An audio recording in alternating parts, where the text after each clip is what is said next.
হাই friends, আজি আপোনালোকক আমি এনেকুৱা এটা তথ্য দেখুৱাম যেটো ভিডিও আপোনালোকে বাৰ বাৰ চাইছে, কিন্তু এইটো ভিডিওত এটা মিছা কথা লুকাই আছে আৰু সেই মিছা কথাটো কি আপোনালোকক আমি দেখুৱাব চেষ্টা কৰিম। আপোনালোকে ভিডিওটো শেষলৈকে চাব।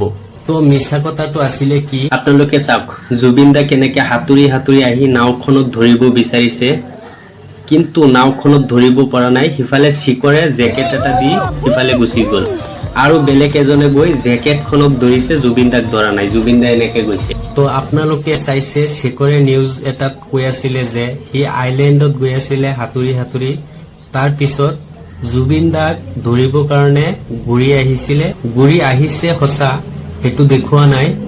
আৰু আহি পিনে কি কৰিছে, জেকেটখন দি সিফালে গুচি গ'ল, জুবিন দাক ধৰা নাই।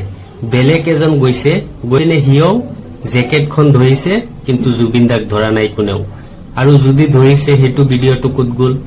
ইয়াত কিমান সঁচা আৰু কিমান মিছা আপোনালোকে নিজে চালে, তো এইটো বিবেচনা আপোনালোকে নিজে কৰক, কিমান দূৰ সঁচা কিমান দূৰ মিছা। তো মোৰ ভিডিওটো যদি ফাৰ্ষ্ট চাই আছে তেনেহলে সাবস্ক্ৰাইব ফলো অৱশ্যই কৰি দিব। জয় অসম।